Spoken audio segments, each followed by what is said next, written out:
Plongez dans le grand bain de la vie locale avec Radio Grand Lac sur 92.1.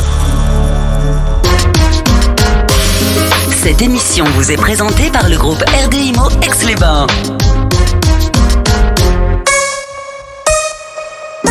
Vous entendez les murmures du lac? Histoire, immobilier, culture, Romain a plein de choses à vous dévoiler. Bonjour à tous, ravi de vous retrouver pour cette nouvelle émission des Murmures du Lac, Immobilier Histoire sur les ondes de radio Grand Lac, bien sûr 92.1 FM, en direct comme d'habitude. Aujourd'hui, une émission sur le thème des successions-donations. Nous avons le plaisir à nouveau de recevoir Maître Laurent Reynaud. Bonjour Maître. Bonjour Romain, bonjour Jean-Pierre, bonjour Denis, merci de m'accueillir à nouveau dans vos locaux. Ça va être un moment de partage entre nous au niveau des successions et des donations.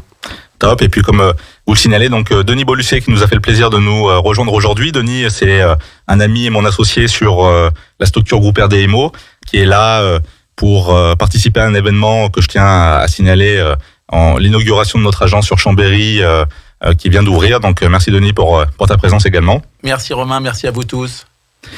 Alors aujourd'hui, succession-donation, c'est vrai que c'est un sujet qu'on connaît tous, qu'on a peut-être un peu de mal à appréhender, à comprendre, un sujet d'actualité également. On voulait faire une petite introduction sur, justement ça tombait bien puisque Maître Laurent Reynaud vient d'être nommé il y a peu de temps successeur de Maître Brunel, notaire à Aix-les-Bains. Donc c'était parfaitement dans le thème du jour. Alors même si c'est pas dans un cadre familial, etc. Mais c'est un cadre important, un cadre d'entreprise, et c'est directement lié un petit peu à notre sujet. Exactement, on est dans le cadre d'une transmission d'entreprise. Alors on n'est pas dans le cadre d'une succession où il y a eu un décès. Maître Brunel est bien toujours là, il m'accompagne toujours dans mes projets, mais on est dans le cadre d'une transmission, et dans le cadre de cette transmission, j'ai pu bénéficier, on en parlera tout à l'heure, d'un certain dispositif fiscal qui m'a permis de rentrer donc dans l'étude, d'avoir une limitation au niveau des droits d'enregistrement. Donc ça, on pourra en parler tout à l'heure, puisque ça fait partie de l'accompagnement qu'on propose à nos clients dans le cadre des transmissions d'entreprise. Mais on va aborder aussi un autre sujet qui est la transmission intrafamiliale, transmission qui peut prendre la forme, suite au décès, donc d'une dévolution successorale, et prendre une forme d'une transmission anticipée par la voie d'une donation, notamment. Donc ça, on en parlera tout à l'heure aussi. Alors, au niveau de cette succession, au niveau de l'étude, c'est intéressant parce que c'est pas des choses qui arrivent tous les jours. Et puis surtout, c'est que voilà, c'était une étude emblématique, rue du Casino à Aix-les-Bains. Alors c'est pas une question piège, mais est-ce que la pression, est-ce que vous digérez bien cette pression? Est-ce que vous êtes heureux? Et c'est quand même voilà une nouvelle étape, une grosse étape. Comment vous vous sentez? Est-ce que justement ça s'est bien passé dans un bon cadre? Oui, on va dire que c'est une consécration en fait. C'est-à-dire que je suis arrivé à l'étude il y a 6 ans. Maître Brunel donc m'avait fait part de sa volonté de partir à la retraite et donc d'aller céder son étude. Il m'avait dit si tu fais tes preuves, tu prendras ma place. Donc pendant 6 ans, donc j'ai dû faire mes preuves. Il m'a permis effectivement de me découvrir, puisqu'il m'a donné cette chance effectivement d'être au contact de sa clientèle. Il m'a appris toutes les ficelles du métier. Et me voilà donc 6 ans après à la tête de cette étude. Donc c'était une étude individuelle. Elle le reste pour l'instant. Moi, j'ai monté une société qui me permettra d'accueillir de futurs associés par la suite si l'étude venait à se développer. Donc un grand merci à lui, un grand merci également à Madame Brunel qui m'ont fait confiance dans mon projet et qui me permettent aujourd'hui de leur succéder, et j'espère être à la hauteur comme ils l'ont été pendant ces 30 années de carrière. On n'en doute pas, vraiment. Moi j'ai vraiment plaisir à échanger avec vous à chaque fois sur ces sujets-là et d'autres sujets. Je trouve que vous représentez cette fraîcheur notariale qu'on voit un petit peu partout, ce renouveau. Ça fait plaisir que tous les métiers évoluent avec leur temps et d'avoir des partenaires de qualité. Alors on va revenir un petit peu, avec plaisir, à notre sujet. Succession-donation, donc c'est vrai que c'est des termes qui peuvent parfois faire un petit peu peur, justement. On a ce côté bien français où voilà, les discussions d'argent mêlées aux discussions de famille, c'est pas forcément des choses où on est très à l'aise. C'est un petit peu le but aujourd'hui, c'est de rendre accessibles ces infos. Succession, alors bien sûr, on associe une donnée pas forcément joyeuse, parce que c'est le décès d'une personne. Mm-hmm. Et justement, l'idée, c'est de se dire qu'il faut pas attendre ce moment un petit peu entre guillemets fatal d'un décès pour pouvoir anticiper. Il y a des solutions. Est-ce que en amont, justement, on peut commencer avec cette notion de donation. Alors, effectivement, la notion de donation, elle s'inscrit dans le cadre d'une transmission anticipée du patrimoine, où des personnes se sont constituées un patrimoine et vont vouloir le transmettre à leurs enfants, à leurs proches, ou à toute personne hors cadre familial. Donc, dans cette idée, venez rencontrer les notaires des Savoies, notamment pour en parler, anticiper un maximum, de manière à ce qu'on puisse vous trouver les meilleures solutions, les solutions les plus adaptées à vos besoins, en vue de faciliter cette transmission. Puisque dans le cadre d'une transmission, on va se poser la question de l'aspect civil de la chose, qui seront les donataires, parce que dans une donation, il y a une personne qui s'appauvrit, le donateur, et une personne qui s'enrichit, le donataire. Donc sur l'aspect civil, on va déterminer qui vont être les donataires, quels vont être le lien de parenté, et sur l'aspect fiscal, comment faire pour effectivement limiter la taxation, puisqu'il y a une taxation au niveau des droits de donation, on pourra en reparler tout à l'heure avec des taux, il y a des abattements, etc. Donc le fait de l'anticiper un maximum va nous permettre d'utiliser certains outils, toujours dans un cadre législatif, en vue d'optimiser sa transmission. Alors, une transmission, elle ne doit pas s'entendre exclusivement d'un point de vue fiscal, puisque nous, notaires, on a bien en tête la notion d'abus de droit, hein, c'est un garde-fou, donc attention à l'abus de droit, mais vraiment mêler les aspects civils et fiscaux de la chose. Donc, on se fait des rendez-vous à l'étude, on se rencontre, on expose les choses. Parfois, le notaire peut être en accord ou en désaccord avec les clients, toujours dans le respect des limites civiles et fiscales. Et ensuite de quoi, on dresse un projet et on va jusqu'à la signature de l'acte. Donc, l'anticipation est de rigueur pour éviter qu'au moment du décès, on se retrouve dans des situations qui peuvent être conflictuelles. Tout peut aller bien dans une famille et puis au moment du décès, des vieilles rancœurs ressortent et c'est à ce moment-là qu'il peut y avoir certains déchirements. Donc le fait d'anticiper du chef des parents, on va pouvoir effectivement éviter des querelles au moment du règlement de la succession et d'un point de vue fiscal, on va pouvoir éviter effectivement une lourde taxation au droit de succession. Disons que c'est intéressant de tracer un espèce de chemin, d'anticiper, de poser les bases et de se dire effectivement on va pas rentrer dans le conflit puisque voilà on a tant de patrimoine, les choses ont été discutées, abordées, et effectivement, plus le temps passe et plus finalement on avance dans un climat serein.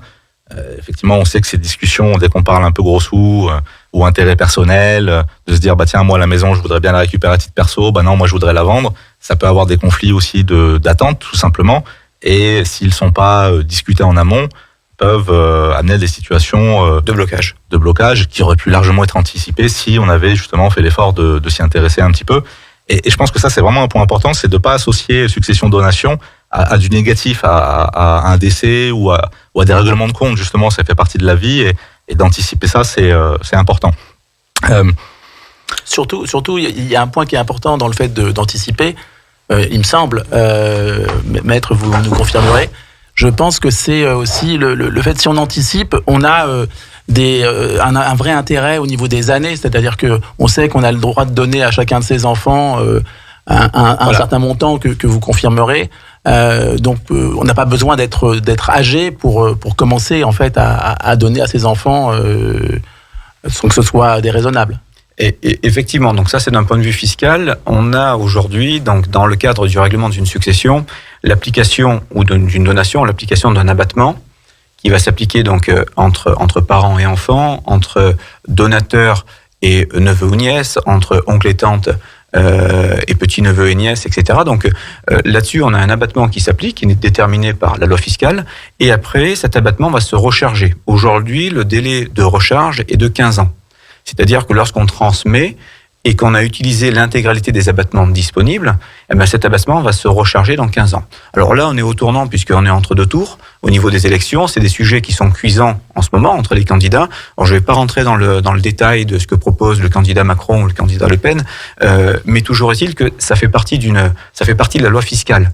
Et il faut bien se rappeler qu'ils nous font tous des promesses en nous disant le lendemain de mon investiture, on changera la loi fiscale. Non, la loi fiscale, elle est votée devant l'Assemblée nationale, elle passe devant le Sénat, et ensuite de quoi elle est modifiée. Toujours est-il qu'aujourd'hui, si un parent veut donner à son enfant, on a une réserve de 100 000 €, qui est l'abattement général, donc tout compris, ça peut être des biens meubles comme des biens immeubles. On a un abattement également de 31 865 € pour les transmissions de sommes d'argent entre parents et enfants, à condition que le donataire ait 18 ans, à condition que le donateur ait moins de 80 ans, et ces deux abattements vont se recharger dans les 15 ans. Je vous rejoins, Denis. Anticipons un maximum, on n'est pas obligé de transmettre avant d'arriver à l'âge fatidique, on peut transmettre de son vivant bien plus tôt. Une fois qu'on s'est constitué un patrimoine, on peut transmettre que des sommes d'argent, on peut transmettre un mix, somme d'argent, bien immobilier, et ensuite de quoi transmettre à nouveau au-delà des 15 ans. Si on prend un petit peu un exemple justement d'une famille qui venait à perdre l'un de ses parents, comment ça peut se passer? Déjà, il y aura un règlement entre époux, j'imagine. Alors, dans le cadre du règlement de la succession, lorsque le conjoint vient nous rencontrer à l'étude, le premier rendez-vous, ça va être un rendez-vous. Effectivement, on va écouter la personne, donc la veuve ou le veuf, on va l'écouter. On va être là pour l'accompagner dans toute cette paperasse.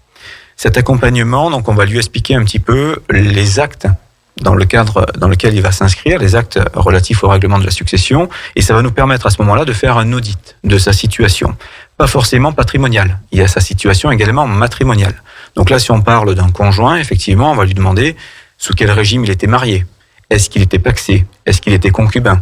Est-ce que son partenaire, son conjoint décédé, est-ce qu'il avait pris des dispositions de dernière volonté? Est-ce qu'il avait fait un testament? Est-ce qu'il avait fait une donation entre époux? Combien d'enfants ont-ils? Est-ce que ce sont des enfants communs? Est-ce que ce sont des enfants d'un premier lit? Donc on va dresser cet audit avec lui de manière à l'accompagner dans le règlement de la succession, de manière à ce qu'il puisse également hériter dans les meilleures conditions. Aujourd'hui, en fonction de sa situation, on prend le cas d'une famille où ils étaient mariés en communauté, ils avaient 2 enfants en commun, la veuve vient nous trouver, ils n'ont pas fait de donation entre époux, on va lui expliquer que le conjoint survivant a des droits légaux. Les droits légaux, c'est soit le quart en pleine propriété, soit l'usufruit. Et en fonction de ça, on va bâtir effectivement la dévolution successorale en fonction des options que le conjoint prendra. Et petite précision, justement, c'est pour nos auditeurs et auditrices, c'est de mettre le point sur le fait que cette discussion où on doit faire en même temps son deuil, c'est à ce moment-là qu'on se dit, peut-être mince, j'aurais dû anticiper, et d'avoir cette discussion dans un climat peut-être moins pesant, moins stressant, moins d'émotions. Alors, on n'a pas tous forcément justement ces réflexes-là, parce qu'on se dit que tout va bien et que les années passent et que, mais voilà, c'est les choses de la vie. Et l'anticipation est un outil effectivement mis à la disposition des notaires qui peut être proposé aux clients, mais elle n'est pas forcément systématique. Tout dépend de la configuration du patrimoine des personnes qui viennent nous trouver, parce que parfois ils peuvent avoir un seul bien immobilier qui constitue leur résidence principale. Pour certaines raisons qu'on va pouvoir évoquer, je ne vais pas leur faire la donation, par exemple. Puisque si c'est le seul bien et que derrière, ils n'ont pas suffisamment de ressources pour subvenir à leurs besoins. Aujourd'hui, on voit très bien qu'une maison de retraite, des frais médicaux coûtent cher, la vie coûte de plus en plus cher. Donc des personnes qui n'ont pas suffisamment de liquidité ou de pension de retraite ou de revenus pour subvenir à leurs besoins, ils ont besoin d'avoir la maîtrise sur leur patrimoine et le vendre à tout moment. Donc pour ces gens-là, quand ils viennent me trouver, on fait un audit de leur situation et je leur dis, en fonction des éléments d'actifs et des éléments patrimoniaux, oui, vous pouvez transmettre. Et dans ce cas-là, voilà comment on peut transmettre. Non, je vous le déconseille de transmettre par anticipation et les choses se régleront au décès. Donc c'est vraiment du sur-mesure que nous faisons et c'est pour ça que j'invite les auditeurs à se rendre vers les notaires des Deux-Savoie pour anticiper et voir si les choses sont possibles. Tout à fait, là, si on traduit ça un petit peu... c'est-à-dire que voilà, la personne aurait, je sais pas moi, 60, 65 ans, 70 ans, plutôt encore en bonne forme, se dit voilà, j'ai envie de transmettre, j'ai envie d'accompagner les projets de mes enfants. Attention quand même à vous, monsieur, parce que peut-être que dans 10 ans, vous aurez besoin d'un apport conséquent. Vous mentionnez le coût des EHPAD, des résidences médicalisées. C'est vrai que c'est des coûts quand même qui sont importants. Et bien souvent, on voit, c'est des raisons de mise en vente quotidienne dans le métier de l'immobilier en transaction. Écoutez, je suis âgé, je vends ma maison parce que je vais partir soit pour acheter un appartement justement, parce qu'il y en a qui veulent pas forcément faire le choix de partir en résidence senior, etc. Mais ceux qui font ce choix-là, voilà, ça a un coût et donc il faut garder. Il faut garder une certaine trésorerie, une réserve, un reste à vivre. Et nous, notaires, on est en capacité de pouvoir leur calculer tout ça en fonction de leurs besoins, en vue de permettre cette transmission. Donc, si la transmission est possible, on fait une réunion de famille avec les enfants en leur disant, voilà, l'initiative de vos parents, c'est de transmettre par anticipation. Et dans ce cas-là, voilà comment on peut mettre en place les choses. Top. Écoutez, on a fait une bonne intro sur ce sujet. Je vous propose une petite coupure musicale de 3 minutes et puis on se retrouve pour aborder les solutions qu'on peut mettre en place dans ces cas de figure. À tout de suite. À Aix-les-Bains, à Chambéry et bien plus encore, Radio Grand Lac vous accompagne sur le 92.1 FM. Cette émission vous est présentée par le groupe RDIMO Aix-les-Bains. Vous entendez les murmures du lac? Histoire, immobilier, culture, Romain a plein de choses à vous dévoiler. De retour sur les ondes de Radio Grand Lac pour cette deuxième partie de notre émission Les Murmures du Lac, toujours en compagnie de maître Laurent Reynaud, notaire à Aix-les-Bains, et de mon ami associé Denis Bollucet, ici présent. Alors, on a fait une bonne petite première partie sur un petit peu cette compréhension de ces termes, succession, donation. Quelques conseils ont été formulés pour accompagner ces démarches-là. Est-ce qu'on peut maintenant essayer de creuser un petit peu le sujet sur comment justement l'optimiser, comment bien l'anticiper, quels sont les bons réflexes et un petit peu comment le faire concrètement? Nous rencontrer. La première chose à faire, c'est nous rencontrer, venir passer la porte de l'étude pour nous rencontrer et discuter effectivement de la mise en place d'une transmission familiale. Lors du rendez-vous, donc on va faire un petit peu le point sur ce qu'il y a à transmettre au niveau des actifs financiers et puis au niveau des actifs immobiliers. Une bonne gestion de patrimoine pour nous notaires, c'est une gestion équilibrée entre la transmission des avoirs et la transmission des actifs immobiliers. Donc à ce moment-là, on va effectivement proposer cette transmission et on a deux manières de le faire. Soit on fait une donation simple, soit on fait une donation à titre de partage anticipé quand la situation le permet. Pour faire une donation à titre de partage anticipé, il faut au moins 2 donataires. On ne peut pas faire une donation partage au profit d'un seul, c'est une donation simple. Une donation partage à titre anticipé nécessite 2 donataires et nécessite à ce que chacun des donataires soit alloti, c'est-à-dire qu'il y ait plusieurs biens immobiliers. On ne peut pas faire de donation à titre de partage anticipé si c'est pour mettre des donataires en indivision. Elle ne vaut pas donation partage. On a un sujet en ce moment à l'étude en ce sens. Une donation simple, on va permettre donc à un donataire ou à plusieurs donataires d'avoir un même bien et s'ils sont plusieurs, ils seront en indivision sur ce bien-là.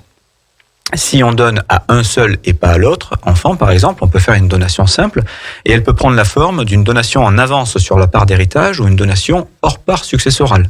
Dans les deux cas, il y a des règles qui diffèrent.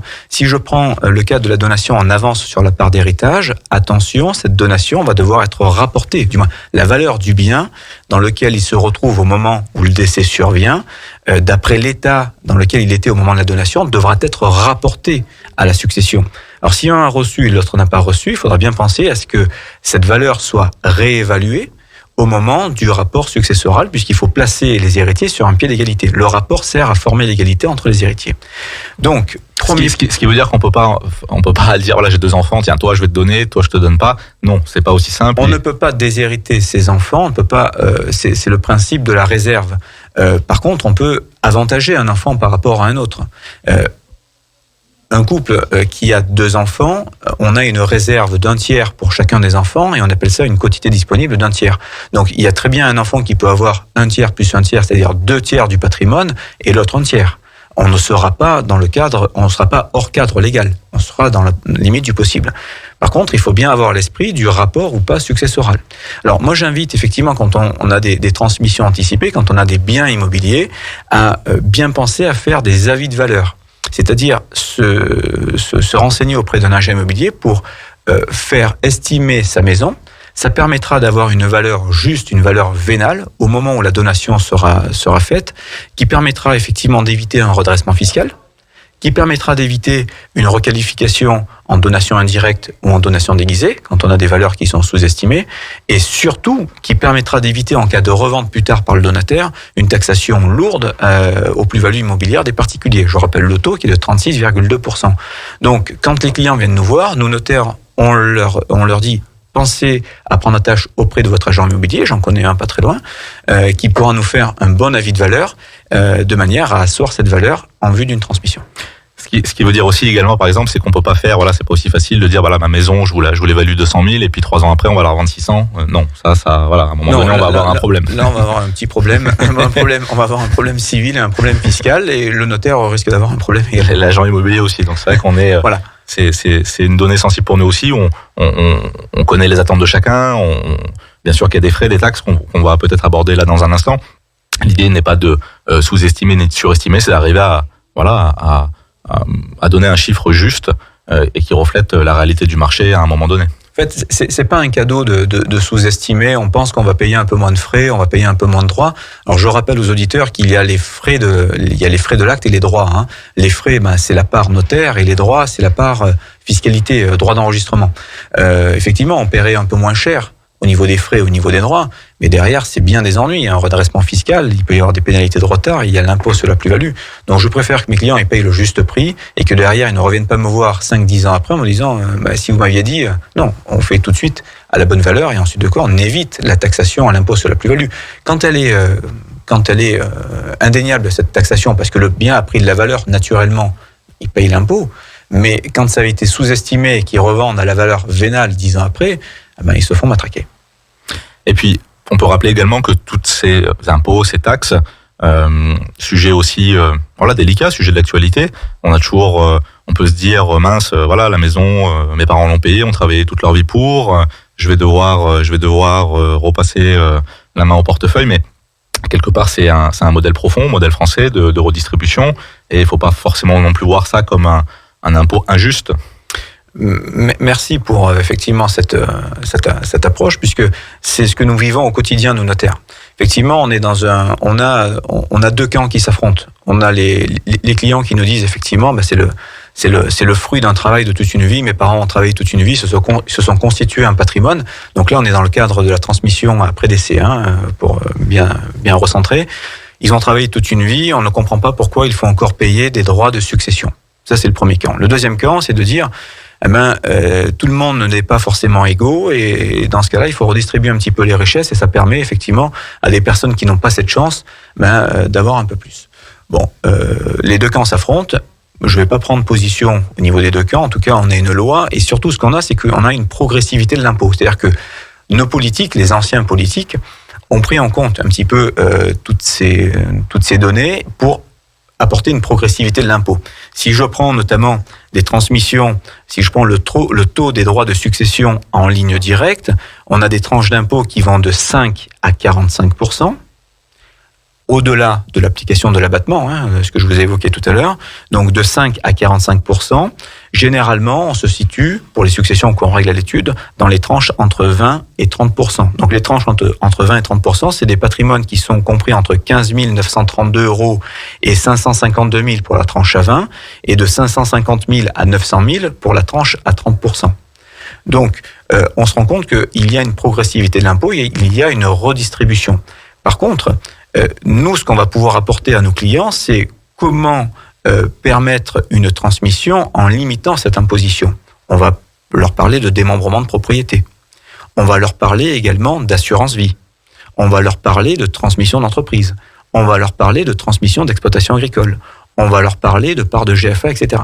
Donc, à ce moment-là, effectivement, on a les données au moment où on ouvre la succession, on fait l'audit, mais on va leur apporter certains dispositifs. Alors, on paye beaucoup d'impôts, mais à savoir qu'il y a aussi beaucoup de dispositifs correcteurs de cet impôt.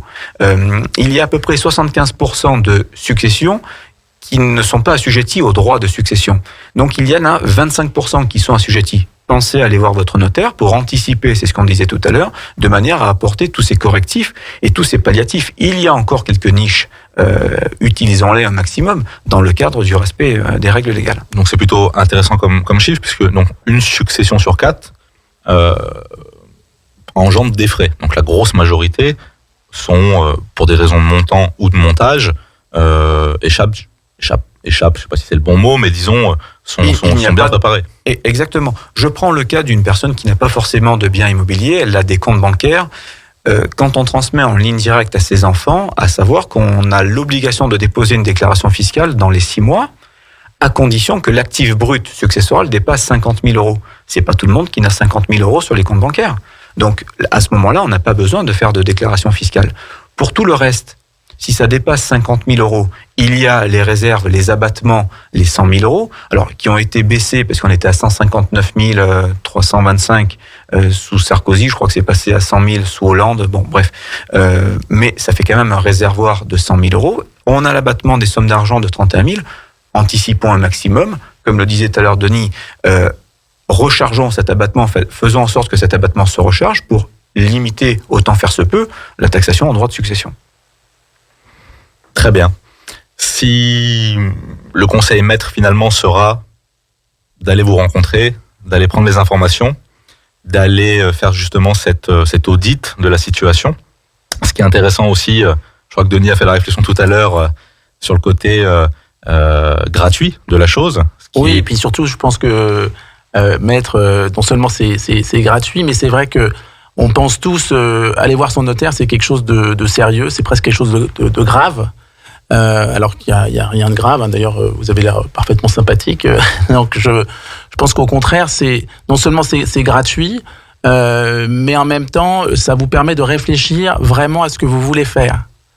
Est-ce que vous voulez donner rapidement à vos enfants, ou est-ce que vous voulez garder une partie de votre patrimoine pour justement être plus sécure sur la fin de votre vie, par exemple.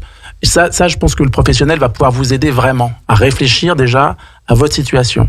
Donc, je pense que oui, en effet, le plus simple, c'est de vous rencontrer, de prendre rendez-vous avec vous, même si vous êtes forcément assez pris. Aujourd'hui, on sait que l'immobilier est plutôt quelque chose de très actif, mais je sais que vous accompagnez les familles et ça, c'est important. Voilà, on est des tiers de confiance. On est là pour, encore une fois, et je me répète, vous accompagner dans toutes ces démarches-là. On n'aura pas la solution miracle, mais l'anticipation est de mise dans certaines situations. Donc, merci en tout cas de m'avoir donné la parole au nom des notaires de Savoie. Donc, on est tous à votre disposition. Alors, à savoir qu'une étude ne fait pas forcément que d'immobilier. La gestion de patrimoine, on sait faire aussi, c'est vraiment notre cœur de métier. Je tiens à le souligner, puisque parfois les gens peuvent dire que le notaire, c'est l'immobilier, des ventes, des achats. Non, mais il y a aussi la part gestion de patrimoine, et c'est quelque chose qui est très important dans une étude.